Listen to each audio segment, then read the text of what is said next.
Christelle, welcome to the Dent podcast. I am so thrilled to have you on my podcast because you are one of my favorite entrepreneurs in the whole wide world. I meet thousands and thousands of entrepreneurs, and there's no one just quite like you. And you inspire me, and you are one of the entrepreneurs who I just think is so amazing. And more people should know about you. More people should know about your story and your brand and your company. And it's been way too long. I should have done this years ago, but it's so wonderful to have you join me on the podcast. Thank you so much, Daniel. It's definitely an honor as well for me. You're one of my favorite entrepreneurs because I read your book and so many things changed in my life. So I'm definitely very excited to be here, and hopefully you will still be my favorite after this. Oh, I will still be your favorite. Brilliant. So let's start with the business that you have today. For those who are watching on video, they can see you're wearing a absolutely beautiful top, which is obviously one of your own creations. Those on audio who can't see you, they're probably going to recognize that you do African-inspired urban fashion, a business called Grassfields. Tell me a bit about Grassfields today. Grassfield is an African fashion brand that gets inspiration from the Western cultures and that infuse African print into those silhouettes. So we fuse the Western culture style of clothing with the African print to make it more modern and accessible to everyone. And we manufacture in Africa predominantly, and then in Turkey and the UK. And you have like 750,000 followers on Instagram. So like you've got a serious Instagram following. And I think about a year ago, it was 450,000 or something like that. So you are just exploding with fans who love the brand. Yeah, I hope so. I hope so. But yeah, definitely been like the main strategy for our growth, because that was the only asset that I had once when I was in Cameroon. So I definitely always knew that online content and obviously posting content on social media will be my go-to, because it's free, it's cheap, it's accessible to everyone. So yeah, I'll definitely say that. So you built this great following. Yeah. And how many people work at Grassfields now? I rarely count, but I think we're close to 30. About 30 people, and that's not including the manufacturing team. Manufacturers are like people that are directly involved, at least 2,000. 2,000 people in manufacturing, 30 people in head office in the UK. Yeah. So it's a sizable fashion business. This is a amazing fashion business. Now, one thing I love about your business is that you're always oversubscribed. There are so many pieces that people get. The one thing that people get angry at you about is that some of their favorite items are always sold out, and that you're oversubscribed. Yeah. And I learned that from you, actually, because obviously before, to be honest, I didn't know what I was doing. Obviously, I was releasing collections, putting them online, just say, okay, it's now available, just go and buy and all of that. But once I read oversubscribe, it completely changed my mindset into how I have to present Grassfields. And that definitely helped us in having that oversubscribe effect, that obviously our customers always come back knowing that there will be something that they will get that maybe somebody else will not get again. And they've got to rush and get that product if they want it. They can't just wait. How many customers, how many countries do you think you sell into now? Where like how many countries? How many? At least 10. At least 10 countries that have the customers. Yeah, the main where we ship to is UK, US, Canada, France, Germany, Australia, and then we have some people from China and Japan, which is very surprising. We have from Holland as well. So yeah, Netherlands as well. It's brilliant. And you're a mother of, you've got 2 little ones? Yes, you got two girls. How old are your little babies? One is 4 years old and the other one is 1 year. Amazing. So you've done all that while also having two babies. Yeah. So that's where you are today. Yeah. And I mean, that is an amazing, incredible achievement on its own. But I think one of the things that inspires me the most about you is your journey to this point and how you got here. Yeah. Tell me about little Christelle growing up. Tell me about you when you were growing up in Cameroon. Okay. I grew up obviously with my mom and dad, but I have 7 siblings. I have a lot of uncles. My granddad had 2 wives, so each of them gave at least 10 kids. So I have a lot of uncles. So the house A was lot always, of uncles. yeah, a lot of uncles. Just 2 girls out of the 20 kids. So I do have a lot of uncles. So the house was always very busy, people coming in and out, because an African household, we have a lot of people coming in. So when my dad died, my life flipped immediately. I felt it the same day. I still remember the night when my mom woke us up to let us know that, okay, he's gone now.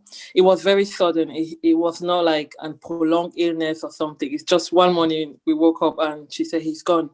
So my life changed because immediately I saw obviously my uncles coming in, taking stuff out of the house, and a lot of stolen things from my mom's jewelries, the cars and everything. It's gradually our lifestyle changed. And I left from being like an average student, let's say, oh, okay, the last person in the class to pass. Most of the time, I was the last to pass, to being the first in my class. And I never left that position after my dad died. I was always the first because in my mind, it was like, you know what? I only have a mom now. I can't count on any of my uncles. My grandparents died 2 years later. And then my elder brother died 2 years after my dad from cancer. So I knew there and then that if anybody was to ever adopt me or to sponsor me in any way possible, at least they will see that I'm a very good student in school. So I always had that drive to. And you had a twin sister as well, right? Yeah, both of us, we just went straight into the work mode. We Now, were the best we some could get. people listening, they won't know Cameroon. Cameroon Yeah, is on the western coast of Africa. It's in yeah, the Gulf just of Guinea, slightly, right yeah. next to Nigeria.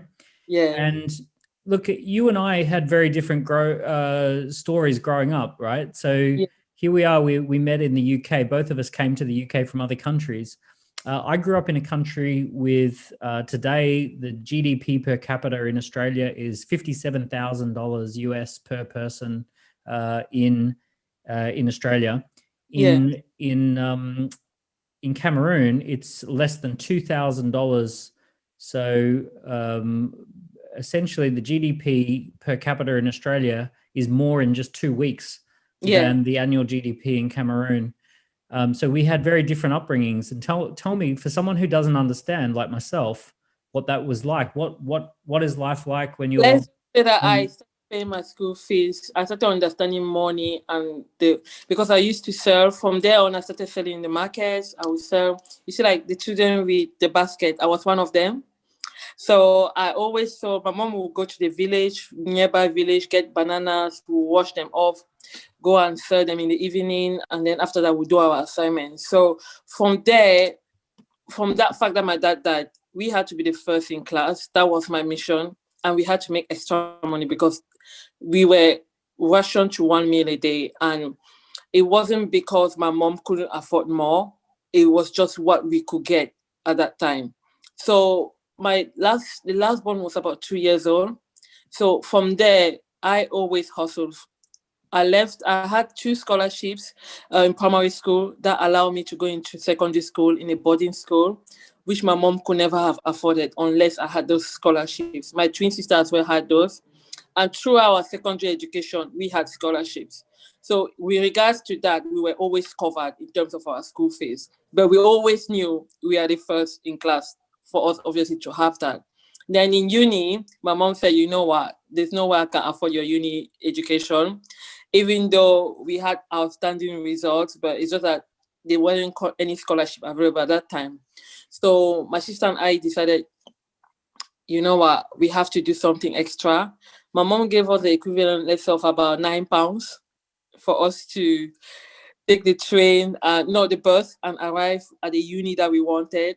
And then when I came there, I saw that a lot of girls were dressed so nicely. Like the Western culture is very, it has a very big influence back home in Cameroon and most West African countries. So I saw a lot of girls that were really, really dressing well and all of that. And I said, Michelle, you know what? There's an opportunity here. What if we go to the nearby town and then we decide to get some of the clothes there and come and sell into the hostesses that were available? And that is how the next day, with £5 left, I entered the back of a truck and I went to the nearby market and I got, I think, 3 pieces of clothing, got back again to another truck. And that is, obviously, the guy didn't know I was at the back of his truck. I just saw the car running and then I was like, oh, and I jumped in. It was crazy, but I knew I had to do it. The next day, as soon as I arrived, I went to those like very posh kind of hostels and I sold it at 5 times the price. So from the evening after that. You bought 3 pieces of clothing from the market. And Yeah. these, what type of clothing did you buy? Do you remember exactly? Women's dresses. Dresses. I know girls. How old were you? Were you 18 at this point? I was 20, 21. And so you've got these 3 pieces of clothing. You've bought 3, and then you've traveled miles and miles in the back of a truck to get to the upmarket hostel. Yeah. And where the university students are staying, and then you've sold it for 5 times as much. Yeah. At the end of the day, I had £35. £35? Yeah, from £8. Woo! Okay, so then what did you do? And that is, trust me, the next day I was back. You jumped back in the truck, you went back to the market. What I did is, once they got those pieces, they were like, oh, where did you get, like, we need more, like some parties that are coming up for uni, like obviously it's a freshman year and all of that. So they started asking me like, when can we have more? I said, no, don't worry. I have a stock that I left somewhere. I need to go and get it back. So I started getting deposit ahead. So I would say like, okay, if you need this, you need to give me at least this so that I can secure your stock. And that's how I was getting my inventory, because they will give me the money and that is what I'll use to go and buy, obviously. And then before I present them the goods, because they already saw the first time that I gave them like it was 3 girls. So they said they needed more. So from the money that they gave me, plus how long would it take you to find the right pieces? Like, did you have to go through lots of stock? No, because I knew what they liked. And obviously I was a young girl as well. So it wasn't easy. It wasn't difficult for me to know my target market. So you could go in, you just find the stock in the, and when you were finding the stock, was it all in like huge barrels? Oh, you didn't know these charity bags, the charity bags that they always pack. That's how they send you back home. You don't know what to expect. So when they open the bag, everybody's like, wow. Everybody's just jumping inside, opening to check whatever they can get. So that's exactly the same thing that I was doing. But I already knew, like, as soon as the bag is open, I could spot what I needed straight away. Bang, you get that. So then you take it back to the university and sell it to the girls. Yeah, and then I'll go and iron it, press it well. Obviously, presentation matters, because for the price point, you need to have it well presented. So I'll press it, iron, come back home, press it, iron. Actually, that was Michelle's job. And then we'll pack it like in nice bags. And then we'll just say, okay, this is like the new piece, like the latest. Da, da, da. Wow. And so how long did you do this for? For 3 years. That's what sponsored us. We went from not having a room to having one of the best rooms in our uni. Wow. From this activity alone. And my junior brothers were not going to school at that time. So we started paying their school fees just from this activity. You could pay your school fees and you could live at university. And how far apart was the market to the market where you would get the stock compared to the market? 3 hours. Yeah. So you would travel 3 hours this way, you'd get the stock, and then you travel 3 hours back. And I'm imagining that when you got more and more successful, there was quite a lot of stock. Like you must have had to carry a huge amount of. What happened is I started getting deals with the guys that were coming back. So they'll leave like a special place in the truck for me. And then those that were receiving the goods, they will not open the bag unless I'm there, because they knew I'm going to take a lot of quantities. So I was already building that privilege that, okay, unless I'm there or anything, nobody's going to open their luggage or their parcels until I get there. So those were like the it made my job a little more easier, but at the same time there was the pressure that I had to deliver, because these girls were already depending on me in terms of the style that they will have to get, because it had to be a one-of-a-kind piece. Amazing. So you Yeah. do this for 3 years, and you build up a new lifestyle. You get through. You have a nice apartment, Yeah. and then tell me what happens next. So I graduated with my first class degree in accounting. I was very proud of myself, but I knew Cameroon was not for me, because I wanted so much more for myself and my family. The house where we were was falling apart. I sponsored my brothers, but I knew there's no way I can continue like that for like a long term. Like, I needed something solid. The average salary in Cameroon at that time would be about 200, 300 pounds. If you have a good job, I'm talking like a proper good job. Two to 300 pounds per month. Yeah. And that is if there's somebody that has a good job, you need to have a professional job. Yeah. Yeah, you need to have connections and all of that for you, obviously, to have that kind of job. And we were six, obviously, counting my junior brothers, and I have thousands of cousins that live with us. I'm talking about thousands. So there's no way one person, including my sister working, was to ever have enough money to support all of us. Absolutely no way. I knew that straight away.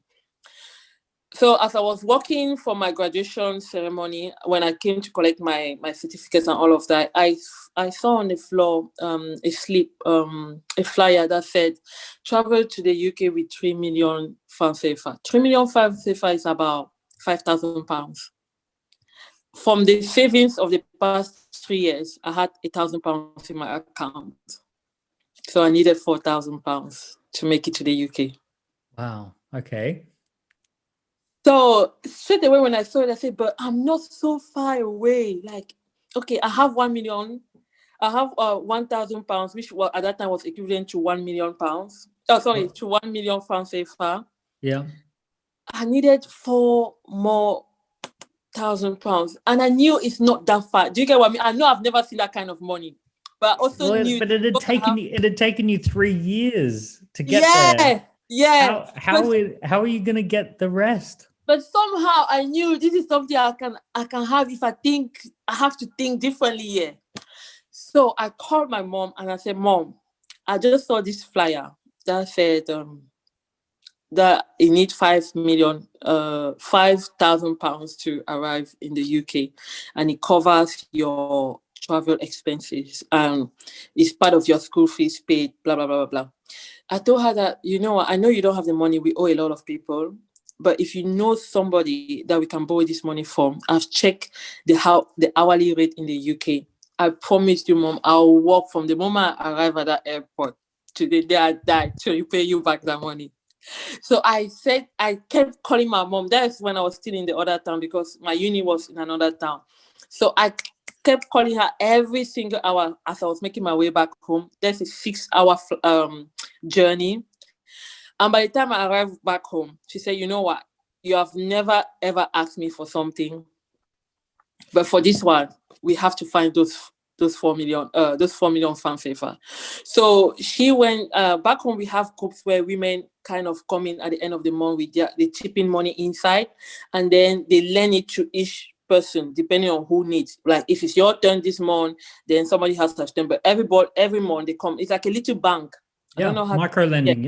Yeah. But it's only women among themselves that do that. They usually belong to a certain tribe.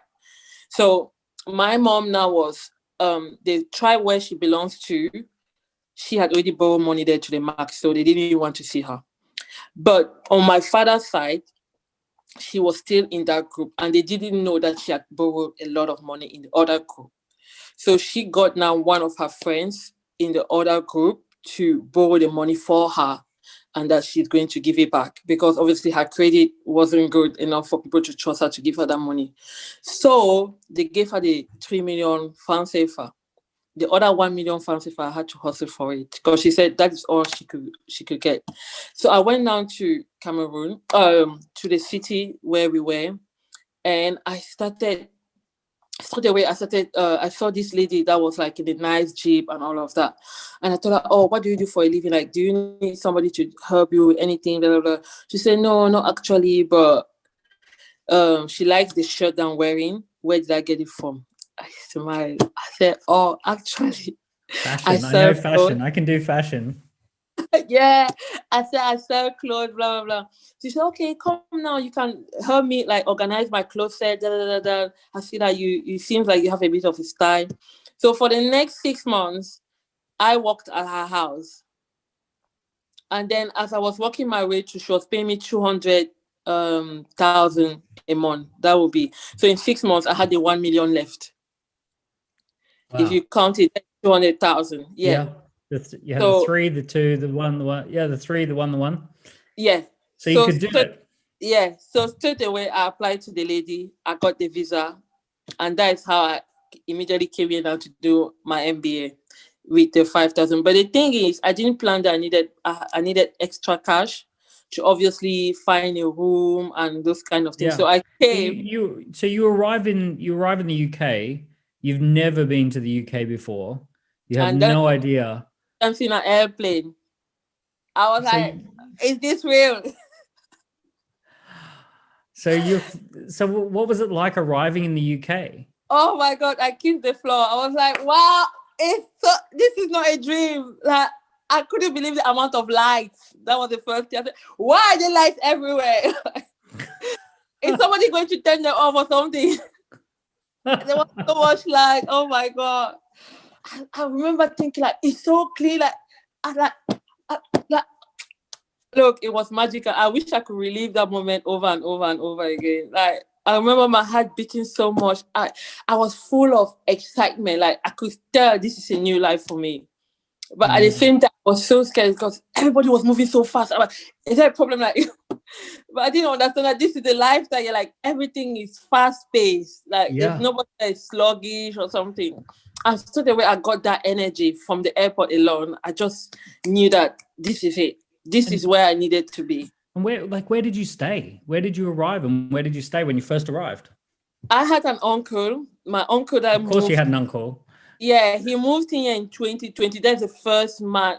In 2000, that was the first person in our house to ever travel out of the country. I'm talking about the whole generation. I'm talking about. So did he pick you up from? He picked you up from the airport. He had already arrived here a few years earlier. Yeah, 10 years earlier, but he didn't have his documents here. So he couldn't help me at all in terms of anything that I needed. So he told me that, you know what, Christelle, it's going to be hard. Let me just tell you, you have to work. And then I was like, no, you know what? I've worked all my life. This is kind of a problem. As far as I can see the reward coming along. But I could tell that he was working more because he didn't have a choice. I couldn't see the passion. But I knew that my uncle was somebody that was very ambitious. But I could tell that time and disappointment, or he had lost that drive for his dream, if that makes sense. Yeah, he'd lost the spark. So the advice that he was giving me is that just find something comfortable, sit there, walk. I cannot imagine you doing something just comfortable. I was just looking at him like, you like cannot tell me that you have lost all that zeal. Like, you can't. Like, we have too many people waiting for us to do this. So he hosted me for like a year, for a month. And then now I had to find, obviously, my room in London, because he was living in Nottingham. So I had to find out my room in London and then do the move. But he didn't know how to use the train lines and all those kind of things. So he couldn't help me with that. I went on YouTube, started seeing how people were living. I was like, oh, so this is how this thing is working. Okay. And then I discovered eBay, which was the best thing I could ever do. And then I said, oh, so those people buy things like that. And I saw how people were delivering things, because when I'll be in his house, see the postman come and say, how is the postman coming? And then he'll show me the time that the postman is coming. If he comes between 11 to 12, and then I'll sit there, I'll be amazed, like, wow, so he actually turned up. Like, he's delivering a parcel, somebody packed it, and then I'll open the parcel, look. It was fascinating for me. It's like discovering a new world. It was literally that. Amazing. And then I was so curious. I wanted to know everything. So what was your first job when you got here?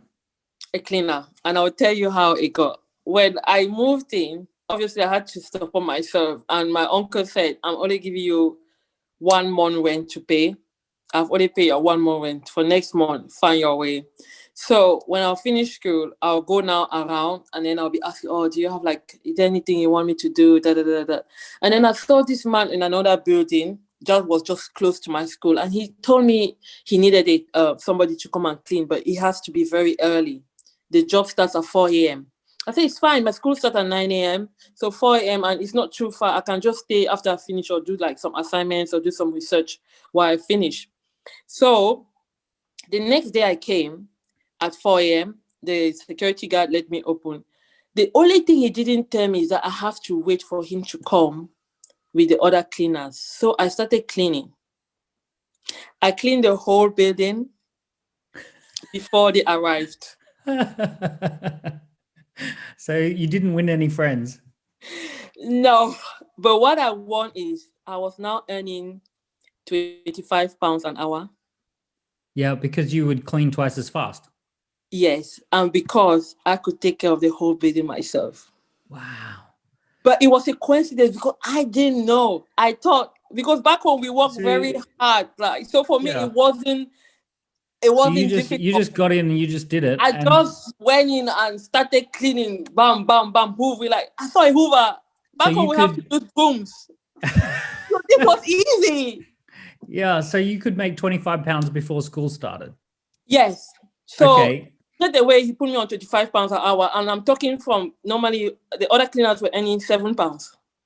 And he gave you £5 per hour because you were so good. Yeah. Yes. That's nice. So he put me in charge of the whole building, and that's how I got that cleaning job. So now I was earning 4 or 5 times what my classmates were earning. And that was just my first job. But that job required me to work 3 hours a day, which was absolutely fine. But it wasn't enough because my twin sister, the plan was for my twin sister to come to the UK. And obviously for her to also study and all of that. So I knew that with the loan that I also have to repay back home, because my mom started calling like, girl, you told me that you're going to work from the moment you arrive. Like, I need the money. So I knew that was not enough. So because I was cleaning the office so well, one of the ladies there was like, okay, we've had cleaners here for years. I'm talking about years. This is the first time I'm so satisfied with the way my desk look when I come in the morning. I said, oh, thank you so much. But I need more, more money. Like, do you know any other person that needed that? And I noticed that her desk was obviously a desk of high profile because her desk was separated from the other side. Not saying that was giving her special attention, but I knew she's somebody that has influence. So she told me that, yeah, she actually has a friend that is from France, and she needed like a babysitter, nanny, that sort of thing. So she said, will you be interested? I said, yeah, of course, I can't do that. She referred me to her friend, gave me her address. I arrived. Her daughter was seated, and I noticed that the house was not very tidy and all of that. But she was coming back from the office. She was a lawyer. So I tidied up the house. I started playing with her daughter. So she came in. She was like, oh, her daughter's name was Alex. I'll never forget. Such a sweet girl. She said, oh, Alex, who is this girl? I said, oh, it's the nanny, the girl that I was waiting for. She said, oh, but the house is already clear. I said, yeah, I just tidied up a little bit because I knew you come back tired. She was like, wow, you tidied, nobody asked you. I said, yeah, because obviously. And then Alex has already eaten. She has taken her bath, and I've just put her. The daddy was upstairs, obviously. So she was very impressed. She was like, oh, and do you speak? She noticed my accent. She said, do you speak any other language? It's French. She said, fantastic. I've been looking for somebody that like speak French. She obviously teach my daughter. Amazing. And then before we realized, she said, okay, how much do you need for this job? I quickly made like some round calculations. Said, okay, I need about £1,000 extra per month. She said, but no, for your skill set, you know what? I'm doubling that. She gave me £2,000 to come and take care of her daughter, to take her out of school, come back, and then just tidy the house. Amazing. So how did you then get back into business and back into fashion? Grassfields only came after I finished my master's, because as I was working, I was repaying back my school. I was paying my school fees and repaying back my mom. So I was making a lot of money, but it wasn't enough. You're paying it straight out, yeah. Yeah, I was paying it straight out. So when I finished my master's, it was time now for me to obviously find a job. And I had exactly, I think I had 4 months to find a job if I was to remain in the UK. And I applied every single day on Indeed, CV, Library, all those places. But one thing that was lacking is I didn't have experience. And most of these jobs wanted somebody who had experience. Obviously, I needed a business visa or a work visa. So none of them really was interested in that, and there was no way I could like have an impact in terms of show them that I'm worth the struggle, obviously, of having to go through the work employment visa and all of that.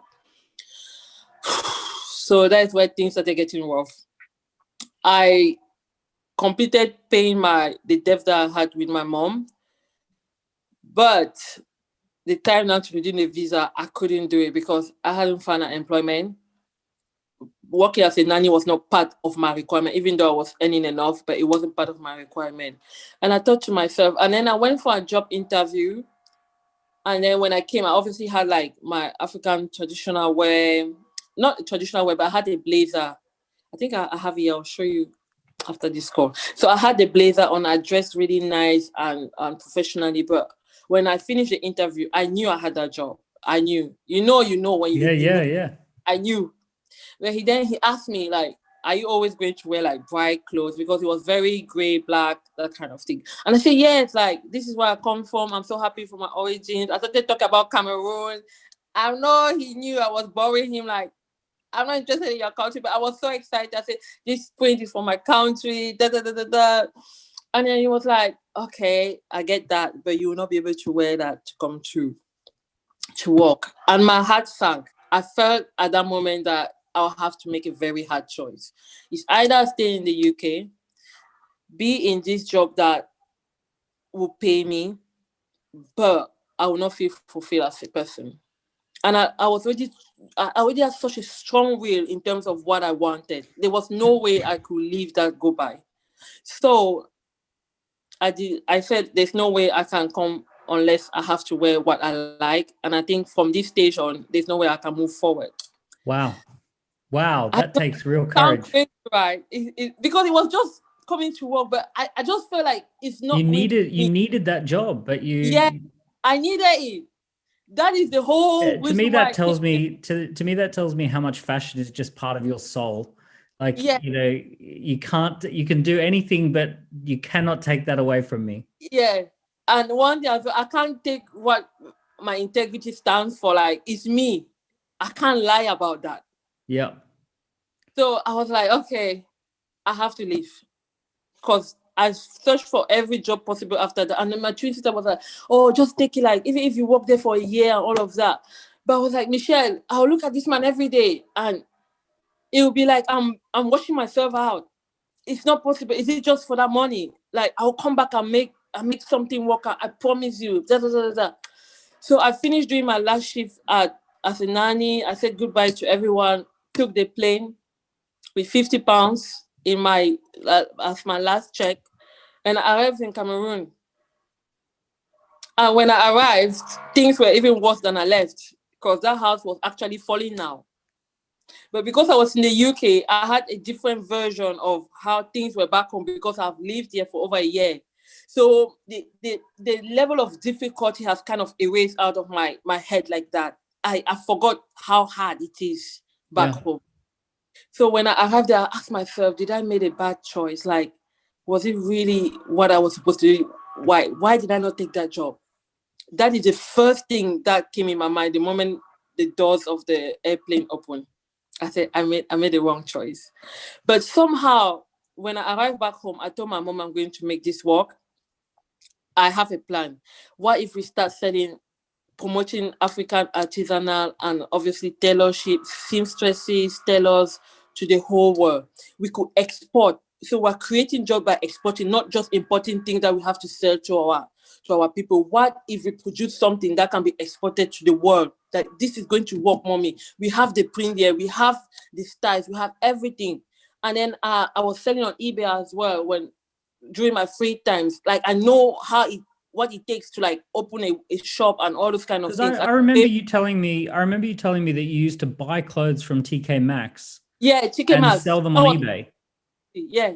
Was that during that time when you were also a cleaner and Yeah. a nanny and doing your masters? Yes. You would also be buying clothes on TK Maxx and then Yeah. selling them for a Yeah. profit. So I was always seeing as well on eBay, like, because that's where I shopped. I have never bought a full price item during my uni days. Never. Primark was expensive. But Yeah. guess what? I could get a T.W. Lewin shirt from eBay at 99p. Perfect. And I would dress like I'm coming from this fancy office when all my clothing were coming from eBay. Amazing. So you got home and you said, "Let's set up an eBay store. Let's export to the world." Yeah, but eBay wouldn't allow African countries to sign up because we're considered high risk. So I was like, how are we going to happen this? So for weeks, I think for about 2 weeks, every day I was on the internet to find ways. I tried building a website, but trust me, back home, there's no talent to build with that. So I checked, I looked at her, and then somehow I stumbled upon Etsy. And then as I was logging in the details, I was trying to see where's your location, Cameroon. And then I click, the account opened. Whoa! I was so happy. I said, to this day, Etsy, thank you. You changed my life. Wow. So it was Etsy that let you do that? Yes. Amazing. Yes. Fantastic. Do they know Etsy about was you? the only platform that allowed people from third world countries to open a website or an account to sell. Incredible. So Etsy let you open the account. So you got your account in Etsy, and then what happened?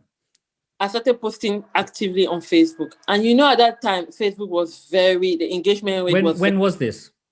That was in December. I came back in November. Which year? 2012. Okay. Yep. So early days for very, very early days for Instagram. And yeah, I was never yet there.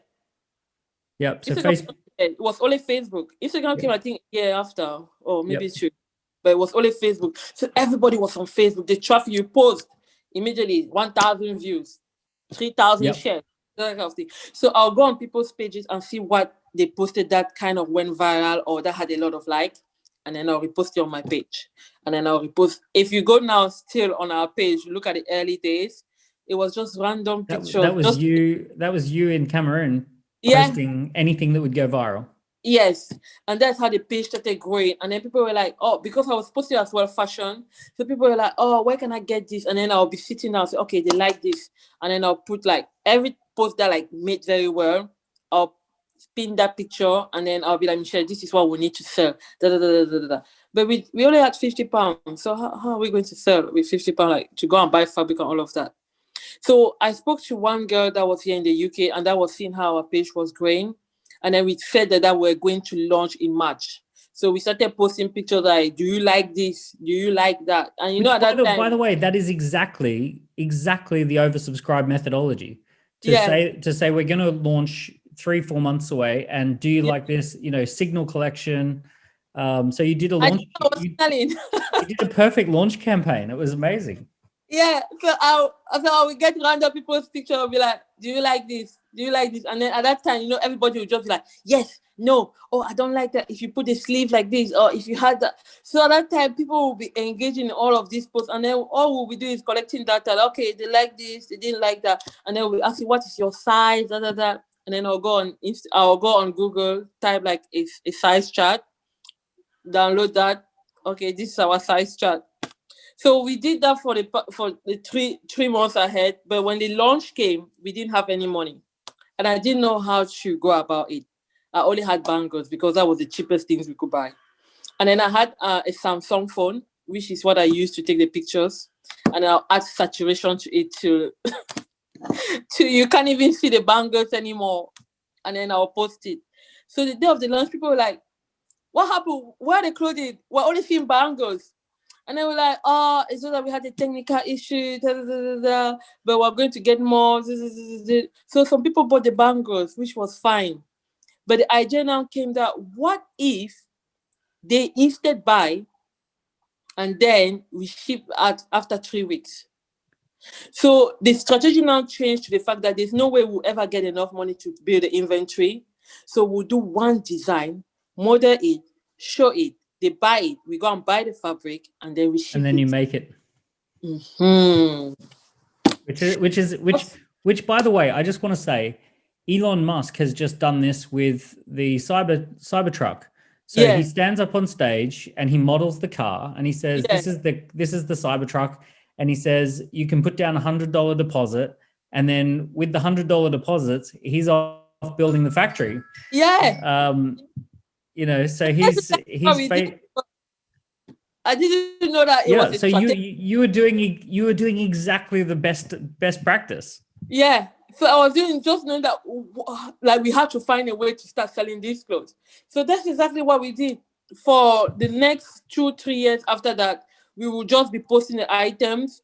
And then obviously as we started getting more traction, because we're still posting all the time, like our items and all of that, we started seeing that, okay, we know that these are the best selling sizes. On average, we get at least 20 orders on a particular item. So we start storing a little bit the fabric and all of that. But I was studying Facebook and I was studying how pictures were going viral. And then there was one page in particular that was doing so well, because every time they posted, they had crazy engagement. And I told Michelle, you know what? Because we're innovative in this, there was nobody selling African clothes at that time. What if we paid them to post two items?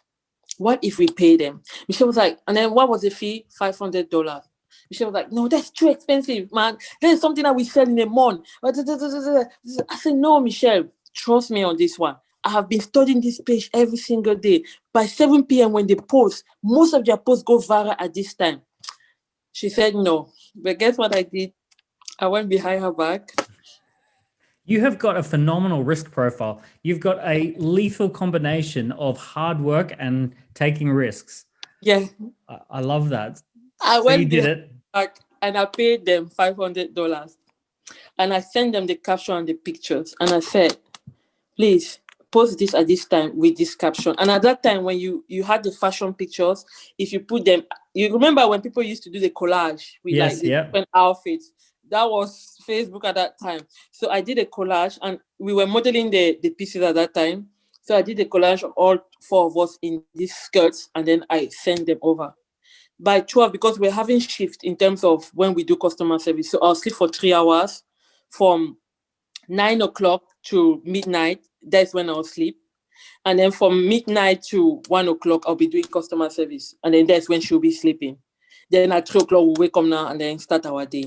So while I was sleeping, I told her to post it at exactly 12 p.m. in the night, which in the US will be about 7 p.m. So as I was sleeping now, the notification on Etsy started coming. Bam, bam, bam, bam. And then Michelle was like, she was thinking that maybe we have like some bad reviews or like some people came in and liked some items. So the notification kept coming. And then she goes, because she was doing the customer service, so she was always seeing them coming bigger. And then she goes now on the side, as she was answering the customer service, she was looking at the stock revenue. She was like, Christelle, the stock is finishing. Like, what did you do? Is there a problem with Etsy? Are they closing our store or something? She hadn't yet looked at the notification. So I was like, Sleepy, I said, but what are the notification? Or did you press to see? We pressed now. Look, Daniel, I've never, even till now, I've never seen orders coming as fast as they came. Bam, bam, bam, bam, bam, bam, bam.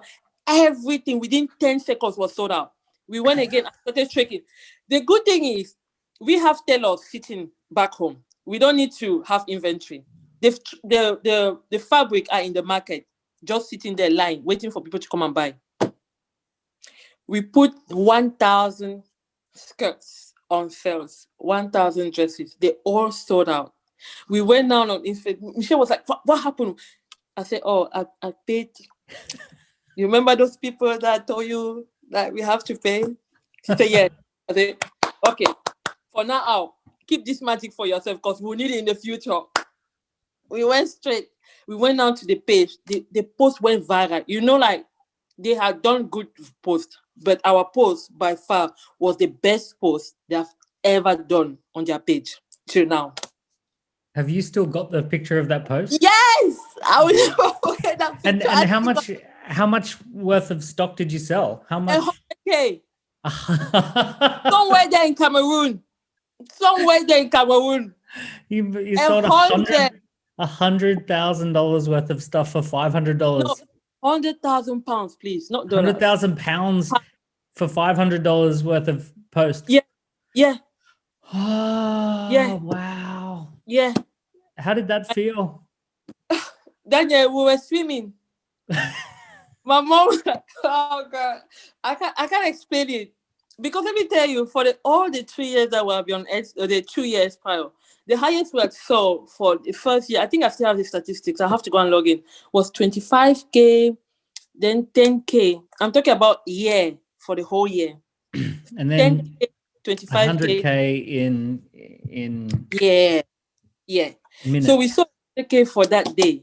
The next day, we sold another 75. So from that Friday to Sunday, on total, it was around 250. Wow. We sat down like that. I was like, we left from about 1,000 orders to 4,000 orders. The thing that people won't understand probably is in Cameroon, that is about 1,000 people's wage. No, it's the fact that we're already billionaires. Yeah.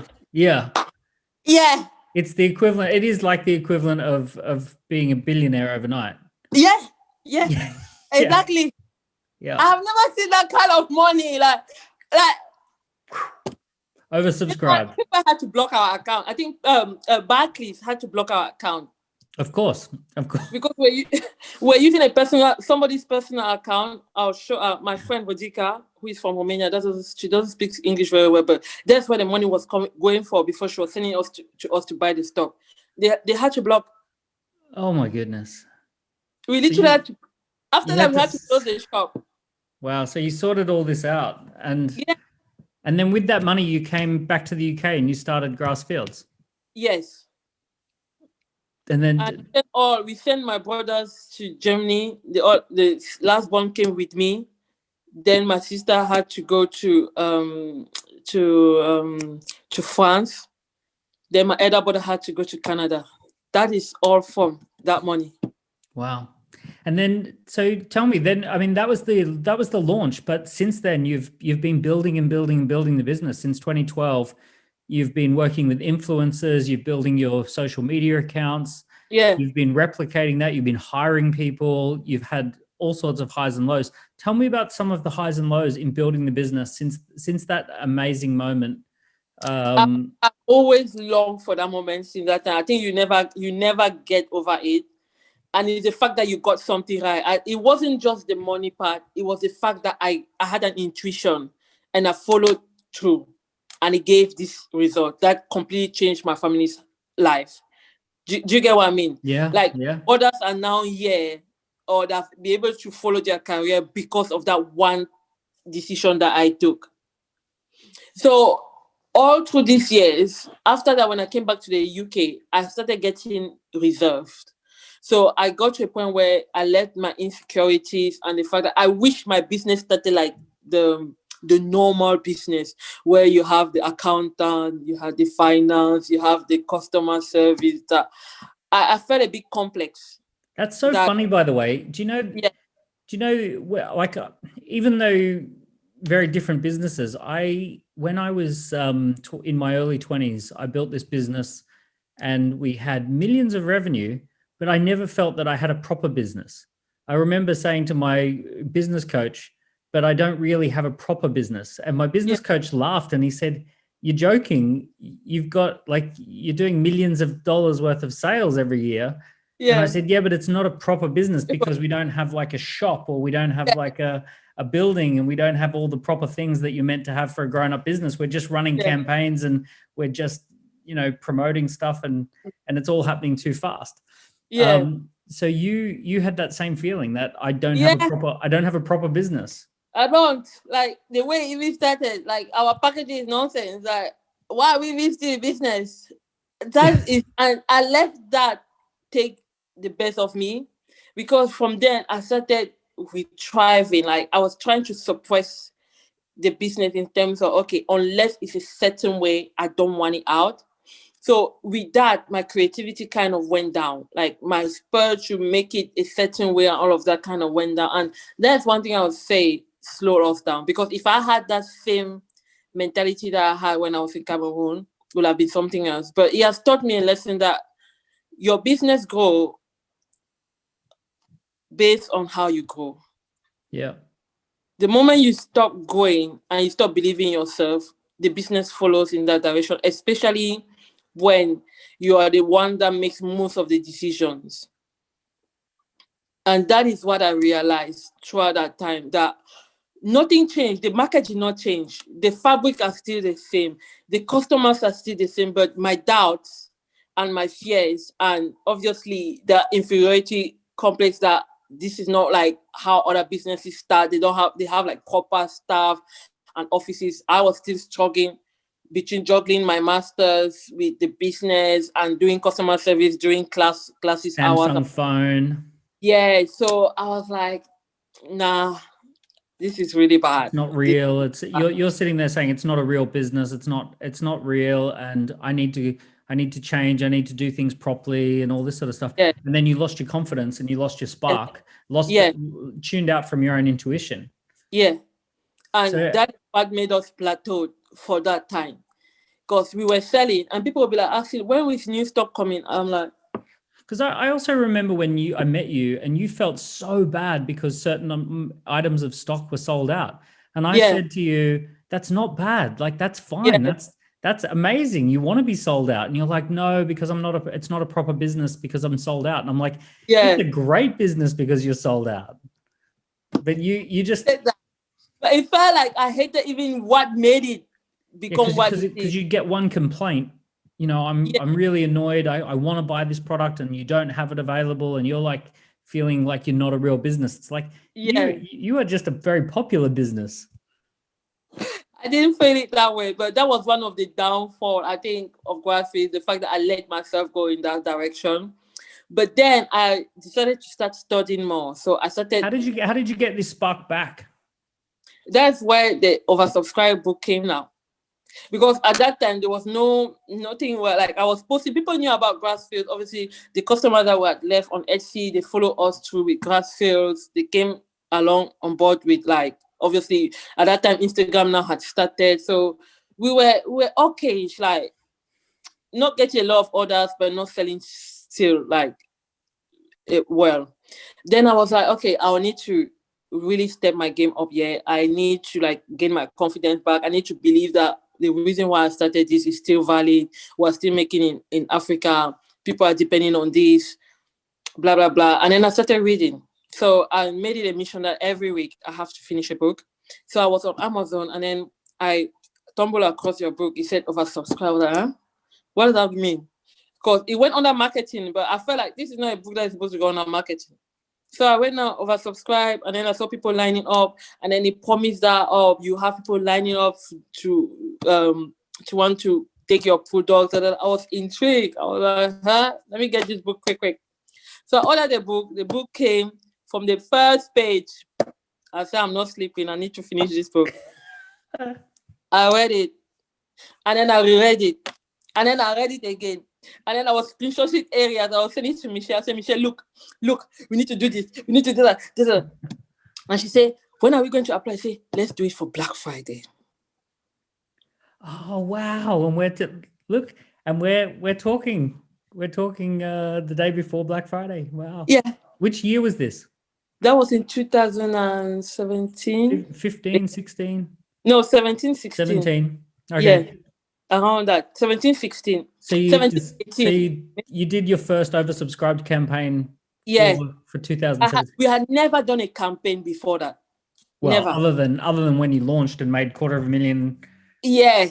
Other than that, we had never done, because I never knew. I didn't have the concept of campaign. Obviously, I see people doing campaign, but I didn't understand why they were doing it. Like, it was It was just foreign to me until I read the book. So I applied it on Black Friday now, and I was like, huh? So we have been flipping. Well, this is why people have been making money since. We saw that on our stock. And I thought to myself, we have been sleeping. Literally for the past 3 years, the business was going, but it wasn't going quick enough because we were supposed to apply this. And since then, for every single campaign that we have had, whether it's a launch of a sweatshirt, like the African Map sweatshirt, that's still our bestseller. I love it. To like limited edition pieces, or even to announce the collection and all of that. Unless we go through that signaling stage, it doesn't work. It's the signaling that does the whole talking. Yep. So even today, you do the signaling campaigns? Yeah, today I can't even live without it. Every day I'm like, how more? Like I go back and read the book, and I'm hoping that okay, maybe one thing is going to spur again, and then I'll have this new idea. But it definitely, every time I read the book, there's something new that comes in. And to be honest, I have to be very honest. The key person of influence, that is my next goal. That's the next goal. Coming for you, Daniel. That is my next goal.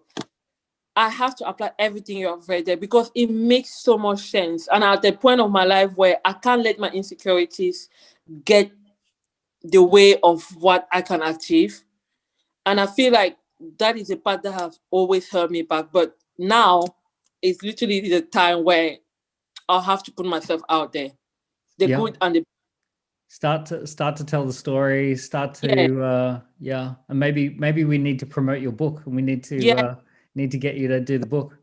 Certainly it's an incredible. I know exactly what we need to do. I know exactly what I need to do. It's just that insecurity part of, okay, do I really deserve this? Like, okay, I come for too far, like thinking that I was 8 years old and literally hoping that one day I'll never be a liability to somebody's life. To being this person now, it's too far away. Like, I want you to imagine, it's like dreaming to become like an angel. I don't know. It feels like I can literally touch it already. Yeah. I mean, it's incredible how much you've achieved and how your story's unfolded. You recently posted on your Instagram, "Never be embarrassed by your struggles. There is no shame in working hard to get where you want to be." Tell me about that quote. And is that the quote that most for you is like one of your biggest things you want to share with the world, or is there something else? Yeah, that is definitely, because I have always been very insecure in terms of I carry on the things that I don't have to make up for what I'm not doing. And Grassfield obviously has always been like, it's not me the model anymore, so I can easily push it that hard. But I feel that now, especially in the world in which we're going, I have to be out there. And I was ashamed of the fact that I was struggling. I was ashamed of the fact that my business did not start the conventional way, or it's not in publications, or it's not in this magazine, or it's not that. But I realized at the end of the day, I can make that work. Like, I shouldn't be ashamed to say that I had a bad month this month, or this month was good, or this is me. Like, I also cry. Like, I don't need to be strong all the time. Like, I struggle with 2 kids sometimes. Not easy. I've seen you cry. Last time I met up with you, you were crying. Yeah. So, but I feel like I'm weak. Like, I shouldn't be ashamed of those things. Like, but then we talked and then you reset, and because you need to go. It's incredible because you're also, you've got a 4-year-old and a 1-year-old. You're a mom. You've got 30 people in HQ. You've got 2,000 people working in the manufacturing of these products. You've got customers in 10 countries. You've got 750,000 followers and fans on social media. So you must be doing something right. But I'm still feeling insecure. And still insecure. Do you think you'll always be insecure, or do you think there's a point where you'll I can feel that Christelle coming out. I sense it. When you have, sometimes I just wake up and I can feel her, that she needs to come out. You can I feel the know insecure. You can feel the insecure, Christelle, or you can I can feel. feel the secure Christelle. I can feel that she wants to come out because I have this burst of, I even dreams. I sometimes have dreams of who actually I am. Do you get what I mean? Yeah. Like I can feel it, and then I'm like, okay, no, maybe not this time. Maybe I should first be a mom. Okay, maybe I should be happy that this is where we are, or maybe da da da da da. But I can't because I'm not somebody that settles. I have too much of a strong will to do something different. There's no way I will be able to settle for that. And that is why I know this is my time. And it's not going to be in next year or in 2 years' time. Because it has taken me all this while to actually realize how much I have grown and how much more I could go from this. And there's so many people that send me DMs like, oh my God, you have no idea what this business has done to me. Like when I see what you have done, where you come from, like we used to be classmates. I can't believe this is you now. And I'm like, somebody needs to show them that you can be from any background whatsoever. And you can come from the worst situation in life. And you can make it if only you believe and you're willing to work for it. Christelle, that was the most incredible time. Thank you so much. And thank you very, very much for inspiring us and for sharing your story so openly and sharing who you are so openly and everything that you've just shared with us on this podcast. That was absolutely amazing. And I cannot wait to see your journey continue and unfold. I know that you are just getting started. Yeah. I'm not going to wait another year or so. I'm coming. It's coming. Key person of influence. Yeah. Thank you very much. All right. Thank you.